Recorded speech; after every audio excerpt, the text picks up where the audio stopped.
18 வயதுக்கு மேற்பட்ட பெண்களுக்கு இலவச எலக்ட்ரிக் ஸ்கூட்டர் கொடுக்க போறாங்க அப்படின்னு சொல்றாங்க. அதற்கு இந்த ஆவணங்கள்லாம் ரெடியா இருந்தாலே போதும் அப்படின்னு சொல்லியிருக்காங்க.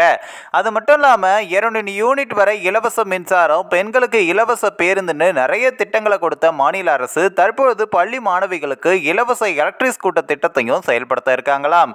அதாவது புதிய ரேஷன் கார்டுகள் தொடர்பாக சமீபத்தில் நடந்த அமைச்சரவை கூட்டத்தில் முக்கிய முடிவுகளும் எடுக்கப்பட்டது. துணைக்குழு அமைக்கப்பட்டு அதற்கான நடைமுறைகள் உருவாக்கப்பட்டும் வருகின்றன. பெண்களுக்கான இலவச பேருந்தும் வெற்றிகரமாக ஓடிக்கொண்டிருக்கு.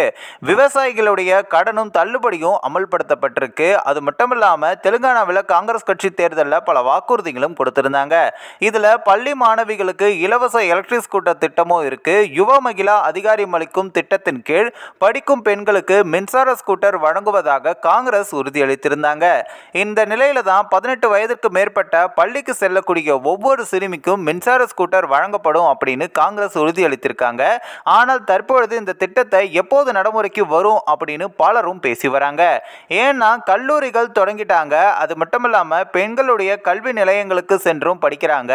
இந்த வரிசையில பெண்கள் இலவச ஸ்கூட்டர் திட்டத்தை எப்போது முதல் அமல்படுத்த விரும்புகிறாங்க அப்படின்னும், இந்த திட்டம் செயல்படுத்தப்பட்ட மாணவிகளுக்கு அப்படி நிம்மதி கிடைக்கும் அப்படின்னு சொல்லலாம் அப்படின்னு சொல்றாங்க. ஆனா இந்த திட்டத்தை அரசு எப்போது செயல்படுத்த போறாங்க அப்படின்னு சரிவர தெரியல. ஆனா ரேவந்த் ரெட்டி தலைமையிலான அரசு இது குறித்து அறிவிப்பை இன்னும் வெளியிடல. இந்த திட்டம் அமலுக்கு வந்தா 18 வயதுக்கு மேற்பட்ட ஒவ்வொரு பெண்ணுக்குமே இலவசமா எலக்ட்ரிக் ஸ்கூட்டர் கிடைக்கும் அப்படின்னும், அது இல்லாம இது கிடைக்குமா அப்படின்ற ஒரு பக்கம் ஒரு கேள்வி எழுந்திருக்கு. அல்லது படிப்பு வகை, குடும்ப வருமானம் போன்ற வரம்புகளை கொண்டு வருதா அப்படின்னு பல கேள்விகளும் எழுந்திருக்கு.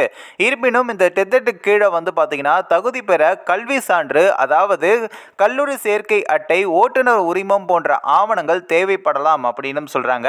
இருப்பினும் ஏற்கனவே ஸ்கூட்டர் வைத்திருப்பவர்களுக்கு இந்த திட்டம் பொருந்தாது அப்படின்னும், மேபி இதெல்லாம் ஃபியூச்சர்ல சொல்ல வாய்ப்புகள் இருக்கா அப்படின்னும் அப்படி பொதுமக்கள் மத்தியில் ஒரு யோசனையாவே எழுந்திருக்கு. அரசு குறைந்த வேக ஸ்கூட்டர்களை வழங்கினா ஓட்டுநர் உரிமம் தேவைப்படாது அப்படின்னு ஒரு பக்கம் மக்களுடைய கருத்தாகவும் இருக்கு. என்ன செய்ய போறாங்க அப்படின்றத நாம பொறுத்து இருந்து தான் பார்க்கணும்.